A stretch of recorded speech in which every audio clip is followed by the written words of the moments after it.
આવતીકાલે તિરંગા યાત્રાનું આયોજન કરેલ છે. ઘર ઘર તિરંગા.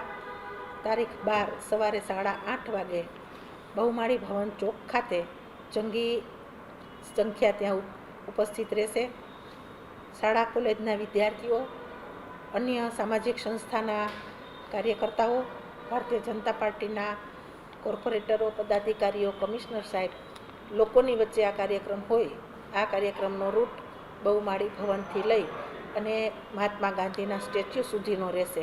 આના માટેના પ્રયત્ન અહીંથી કોર્પોરેશનમાંથી અમે ચાલુ રાખ્યા છે. જો ઉપસ્થિતિ હશે તો સાહેબ આવશે, નહીતર અન્ય મહાનુભાવોની હાજરીમાં આ કાર્યક્રમ છે એ કરવાનો રહેશે. એ આજે મિટિંગ છે, મિટિંગની અંદર આ નામની ચર્ચા પણ કરવામાં આવશે. દરેક વોર્ડ વાઇઝ તિરંગા વિતરણ ચાલુ થઈ ગયું છે, એટલે દરેક વિસ્તારની અંદર પોતાના ઘર ઉપર પબ્લિક તિરંગા લગાવી શકે.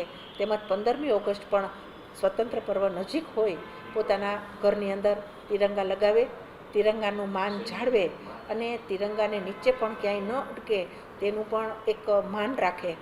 લોકોને જાહેર આમંત્રણ છે કે જેથી કરીને 8:30 વાગે બહુમાળી ભવન ચોક ખાતે આપ સૌ પધારો એવું નિમંત્રણ પાઠવું છું. હું પણ જવાની છું, આપ પણ પધારો. ચોક્કસપણે આમંત્રણ તો બધાને અમે આપવાના ચાલુ કરી દીધા છે, પણ વિશેષ મહેમાન તરીકે મુખ્યમંત્રી અને હર્ષભાઈ સંઘવીનો પણ આગ્રહ છે. જો એને અન્ય કાર્યક્રમોમાં જવાનું ન હોય તો રાજકોટની અંદર આવશે. એના માટે થઈને અમે અત્યારે અમારા પ્રયત્ન અમે ચાલુ રાખીએ છીએ. 100% રામભાઈ કાંઈ થોડાક અમારાથી અલગ છે. રામભાઈને પણ એક આમંત્રણ પત્રિકા પાઠવવામાં આવી છે અને રામભાઈનો આ જે મેસેજ છે એ મારા માનવા પ્રમાણે ખોટા મેસેજ ગયા છે.